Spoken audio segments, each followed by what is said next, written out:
If you want to be more creative, apply more constraints, not fewer. Tim Ferriss. So, yesterday I was going through my little list of bangers. That's like mainly stuff that I've written, but I also have a few quotes from other people in there. And it's just stuff that I've like archived so I can go back to it in case I like ever wanted inspiration. And so yesterday I was basically going through that to figure out what I wanted to do for today's video. And I saw this quote and I was like, ooh, this would be fun. So, creative constraints. These are in blue and red because they relate to the feminine and masculine principles, respectively. And I want to break this down. I want to break down like the metaphysics of this, and then I also want to break down how this applies to your own creative process and how to actually leverage this. Right? So this isn't just going to be metaphysical like Yahoo, okay? But it's going to be fun. It's going to be fun. So, okay, let's start with the quote again. If you want to be more creative, apply more constraints. And what Tim Ferriss is really getting at here when he says this is kind of like this idea that inherently, most of the times as creatives, we have too much shit going on. Like there's too much in our head. That we're overthinking. We have too many ideas. There's too many possibilities, right? And so we're kind of just in this like mental masturbation mode. Like we're just way too in the feminine energy, right? We're way too consumed by the all powerfulness of the feminine energy. It's too much. But when we apply constraints, the masculine, we can focus it and then we can actually make something out of it, right? Rather than it just being this like mess of energy, we can actually channel this. The Way of the Superior Man puts this quite beautifully. It calls us to visualize the feminine as an ocean. Beautiful, wild, chaotic, full of life, full of energy, right? And no direction, right? Because it's all directions. And so the masculine comes and it sets a direction, right? We got a little lighthouse here, and it creates canals and a boat to ride on. See, this is like me here with a little shoddy. I mean, we can kind of got like her little hair here. And I'm like, I'll take it here from, I'll take it here. I'll take it from here, mama. And she's like, yay. LMAO. If you have a girl or if you've had a girl who's like really into you and feels safe around you, you guys know what this is about. But basically, the feminine is life energy itself. There's an ancient tantric teaching that says Shiva, the divine masculine, without Shakti, the divine feminine, is a corpse. And it's getting at this premise that Shakti, the divine feminine principle, is energy itself, it's life itself. And so without Shakti, Shiva wouldn't have the life energy to even, create, to have this structure, to have this intention, to have this will to direct Shakti. You see what I'm saying? Shakti, the divine feminine principle, is the life force principle. It's the creation principle. Think about this is the principle of gender, not gender as as the sexes are. I have this as an example. This is the seventh hermetic principle of gender, talking about not gender like sex, but generation, creation, right? Saying that the masculine and feminine must come together to create anything. All things have their masculine and feminine properties because all things need the masculine and feminine to be created.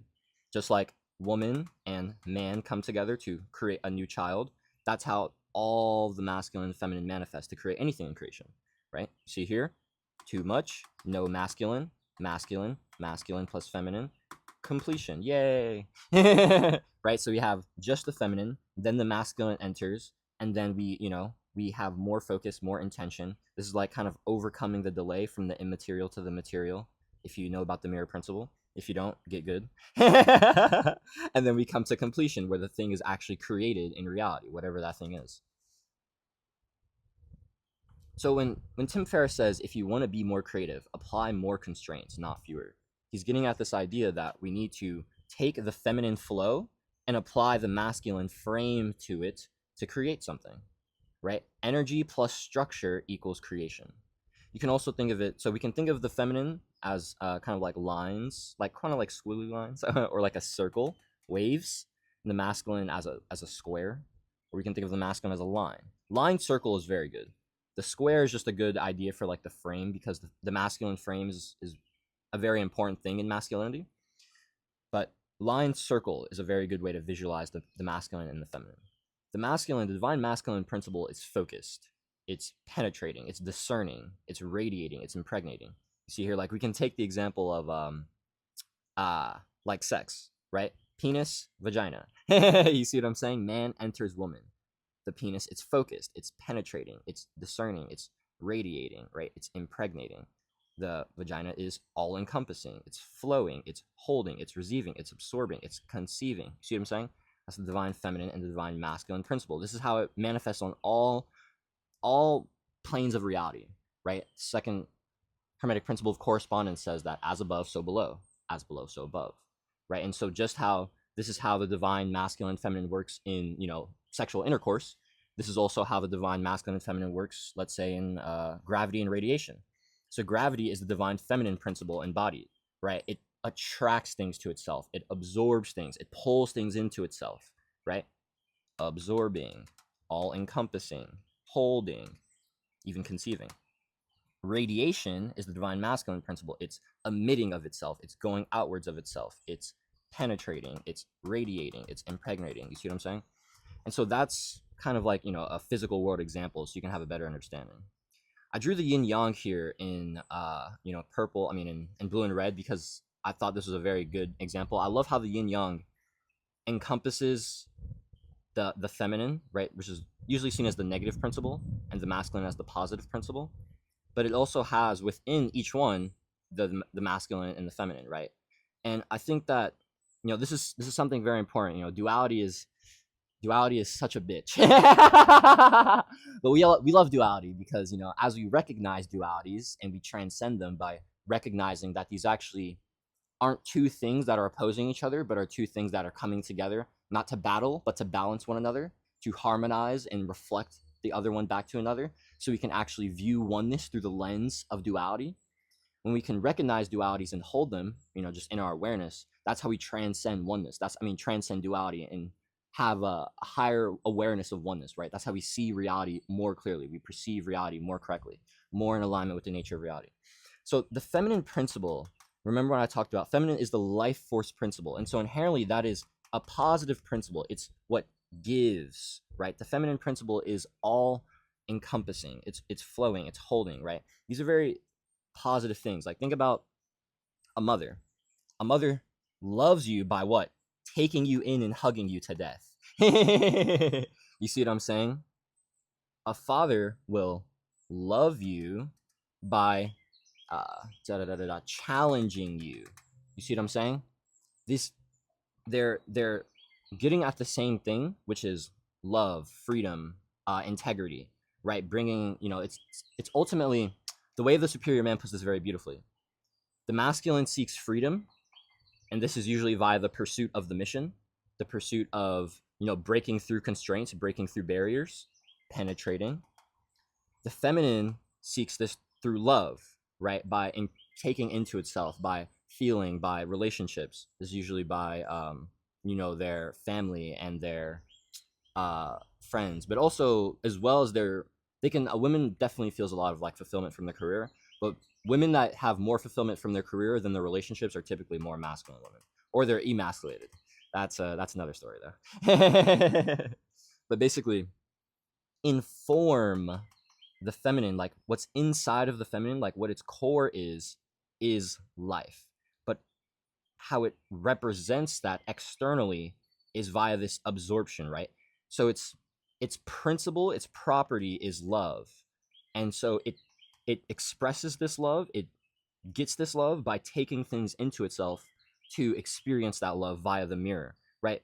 If we think of the feminine principle as love and the masculine principle as like wisdom, it's almost like the feminine seeks the masculine, the feminine draws the masculine into her so that she can experience the love that she is via the reflection of the masculine. The masculine experience the love that the feminine is by penetrating her. But there's also the flip of the masculine understanding its own presence and its own stillness via experiencing how it holds in polarity to the feminine's chaos, and then the feminine experiencing the masculine stillness by him penetrating her, by the masculine penetrating the feminine, and then her experiencing that in that polarity. So we have like kind of like the all-encompassing love, chaos, beauty of the feminine, and then the stillness, the wisdom, the like kind of like the firmness, the softness and the hardness. And both seek to understand that, both seek to know that, because via knowing both is how we truly know ourselves, right? By transcending duality and not choosing either one, but holding both. The Tao Te Ching 13 says avoid extremes, because we don't want to pick one or the other. We want to have both. Don't choose one polarity or the other. Don't be too feminine or too masculine. I mean, that's how you should be, but don't. Okay, let me say this. We all have like unique energetic makeups, right? We all have our own masculinity and our own femininity. And that's just how we are. Now, we also have, you know, distortions of our masculinity and our femininity. A lot of us are emasculated and effeminated, which we have to, you know, get rid of. But inherently, when it comes to polarity, a lot of people radically choose one thing and then disregard the other. That is never what you should do. You should always come to see how you can hold both. Now, this doesn't mean that you're like holding both equally necessarily, because like I'm not gonna tell like an extremely masculine man to, oh yeah, nah, bro, you got to be more feminine so you can like have a better life. I'm gonna tell him to integrate his femininity that feels sacred to him, that feels right to him, but I'm not gonna tell him to just be more feminine. You see what I'm saying? Like, that's not what works. I'm not gonna tell a feminine girl to be more masculine. That's not gonna work. I'm gonna tell her to integrate her own masculinity so that she can lead herself, right? But I'm not gonna tell her to just be more masculine, because that doesn't work for her. You see what I'm saying? And so we shouldn't avoid either one. We shouldn't deny either one, but we also shouldn't like hold either one as like, we shouldn't hold them as they're just we should hold them as they're equal in value, because they're equal in value, but that doesn't mean that we have the same amount of energy manifest in us at the same time. You see what I'm saying? And so we should absolutely honor our masculinity and our femininity, always, always, always. But that doesn't mean that we don't hold in fact that we are more masculine than feminine, right? If you're a guy watching this, or that, you know, even if you're a more balanced guy, but you still hold that, oh yeah, now I'm a more masculine balanced guy, like that's me. You see what I'm saying? And so you always want to hold both poles, but you always want to hold them in a way that actually honors you. And this is why it's very good to have people who kind of like test that for you. You see what I'm saying? Like, although I mainly have male mentors, I also love having like a handful of female mentors, because it allows me to see like, am I really honoring my femininity correctly? And at times where I feel like I'm too in femininity, I like go to like my super hardcore masculine mentors. I'm like, okay, now I gotta like stop being a pussy. You see what I'm saying? And so it's like really about honoring yourself truly and radically. Okay, so that was like the metaphysics of the masculine feminine dynamics. Now, why the fuck does this matter? I have this quote that I like. This is mine. This is a Dubs OG, so you can like write this down if you want. Make sure you fucking quote me. Don't be out here stealing my philosophy, bitch. Art is simultaneously the act of capturing the infinite in the finite and the act of making the finite infinite. Ah, the beauty of the divine paradox. Okay, so what does this mean? Capturing the infinite in the finite is getting at the idea of capturing the infinite feminine into a finite reality, a finite medium. And so this is basically saying we're trying to take the infiniteness of like God's will, God's energy, and put it into something finite. And that's our medium, our creation, right? So me, I'm trying to take the infiniteness of this knowledge that I have here and put it into a medium vehicle, which is this video. And yet I'm also taking something finite, which is the knowledge that I have here. It's simultaneously infinite and finite, kind of weird, but I'm also making that infinite, because this piece of content will live forever, and thus I'm capturing what's here finite and storing it and creating it into being infinite. You see what I'm saying? It's both being infinite and finite. We're capturing the infinite in the finite, and it's also making the finite infinite. It's pretty fucking crazy. That's the divine paradox. That's another instance of polarity and manifest. You see what I'm saying?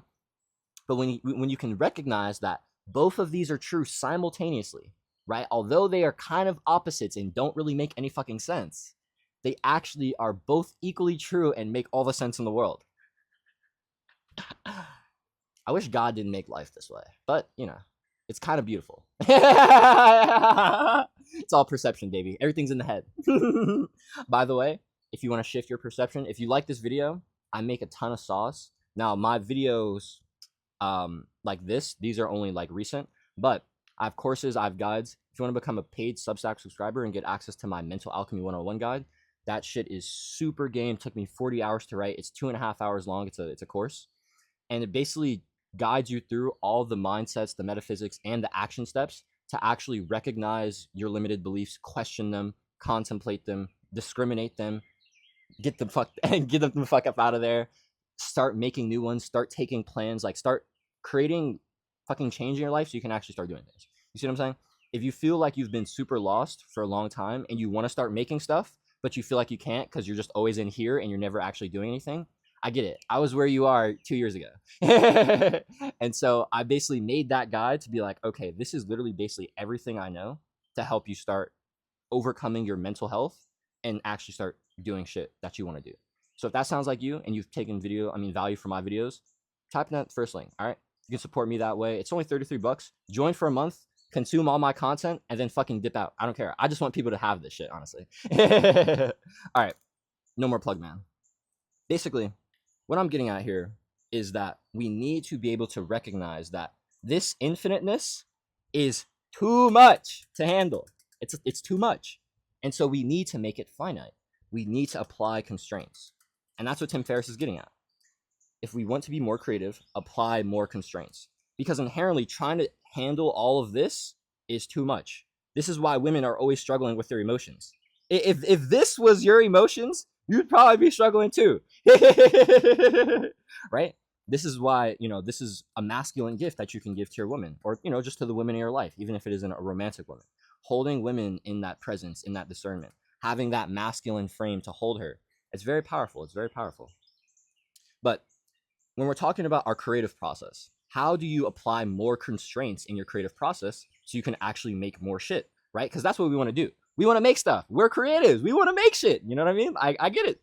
I'm sitting here making shit right now. I spent like an hour making this yesterday. It was really fun. So I have 4 things for here. 1, deadlines. This is a time constraint.